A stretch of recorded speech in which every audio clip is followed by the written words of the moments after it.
Assalamualaikum warahmatullahi wabarakatuh. Anak-anakku semua yang pintar dan ceria, mari kita belajar tentang alat indera, khususnya indera pendengaran, yaitu telinga. Anak-anakku semuanya, kita dikaruniai oleh Allah Subhanahu wa Ta'ala, Tuhan yang Maha Esa, sepasang indera pendengaran, yaitu telinga yang terletak di kanan dan kiri kepala kita.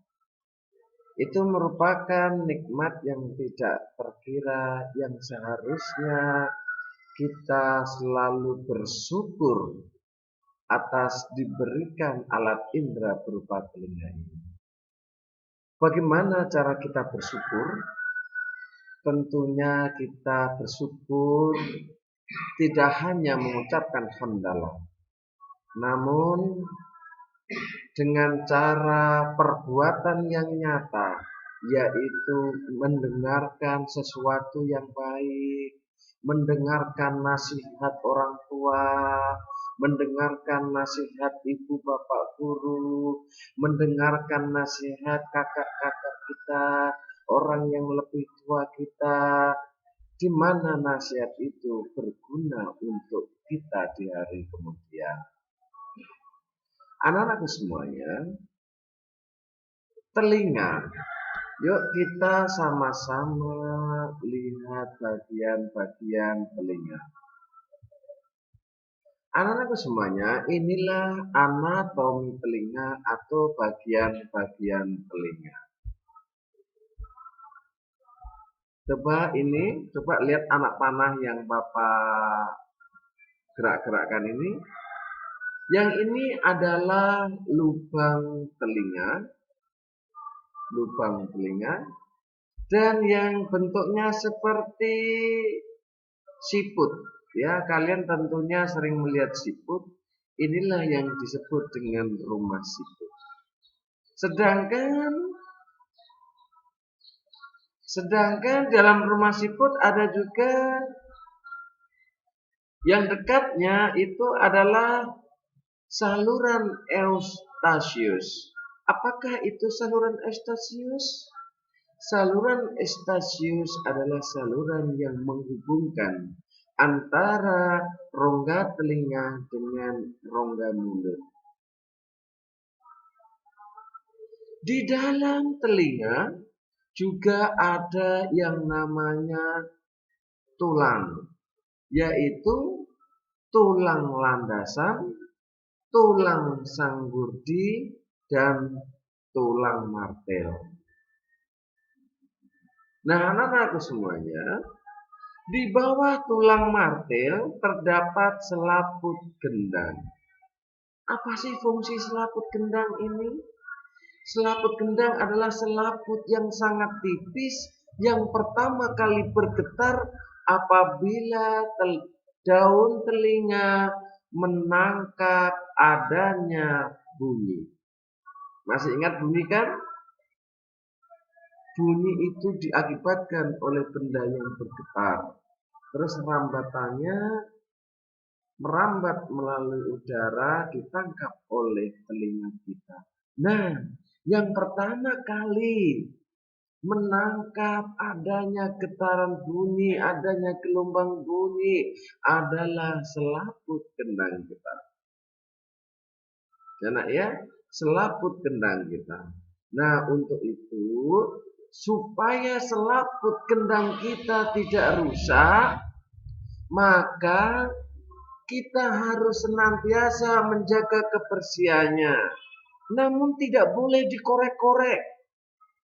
Dikorek-korek pakai jari, pakai cotton bud yang ada kapasnya itu, jangan. Khawatirnya kapasnya akan ketinggalan di dalam telinga. Nanti akan menimbulkan penyakit, akan menimbulkan tumbuh jamur, akan menimbulkan sebagai tempat hidup kuman dan lain-lain. Ya, kita harus senantiasa menjaga kebersihan telinga kita. Dan yang perlu kalian ingat adalah, Pak ulang lagi. Bagian yang pertama kali bergetar saat telinga mendengar bunyi adalah gendang telinga atau selaput gendang. Selanjutnya,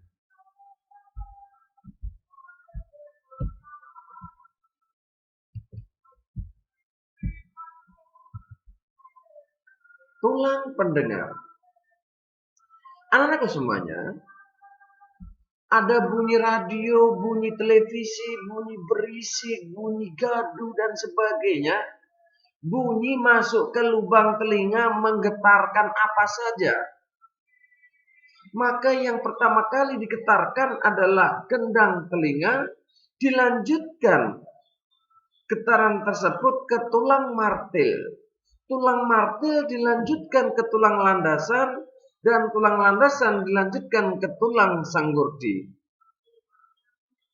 Lalu ke rumah siput dilanjutkan ke saraf pendengar ke otak.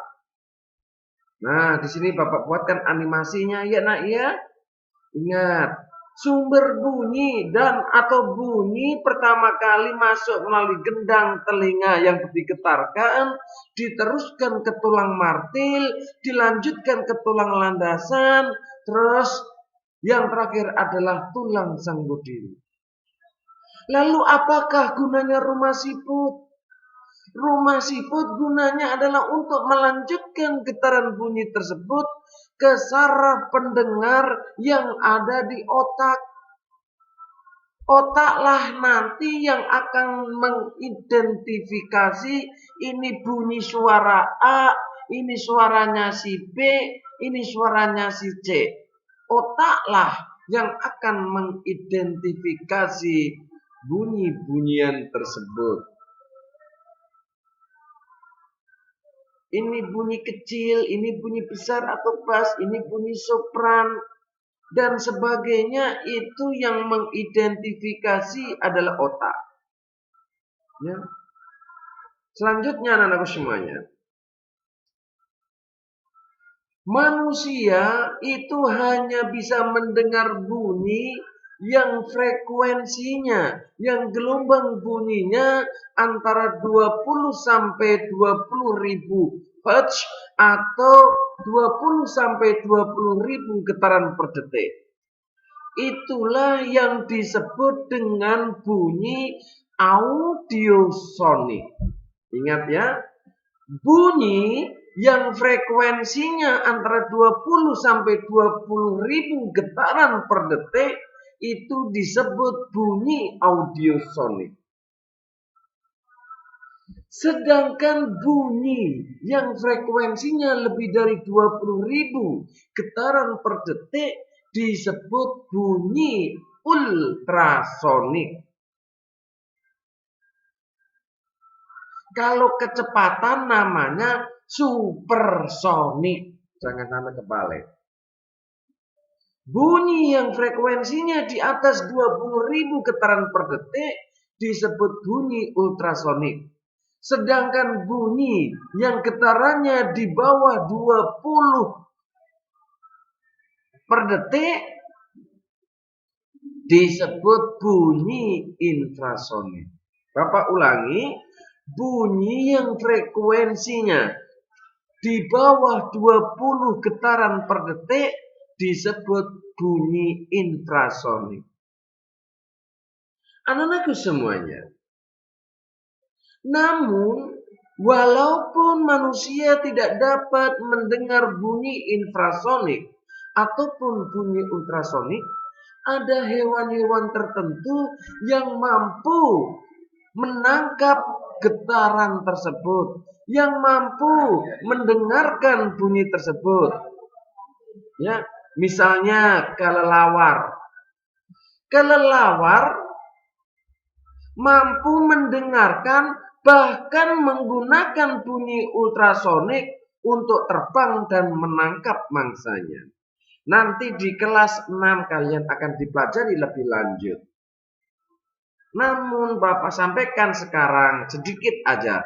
Kemampuan kelelawar menggunakan bunyi ultrasonik untuk terbang dan menangkap mangsa itu disebut dengan ekolokasi.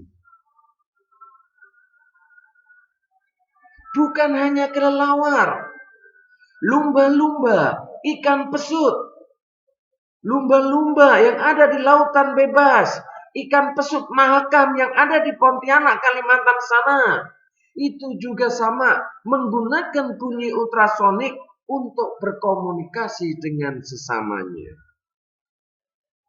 Nah, anak-anakku yang pintar-pintar,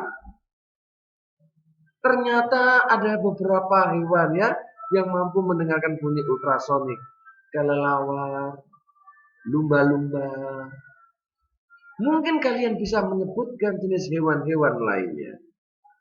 Selanjutnya, yuk kita berlatih sedikit.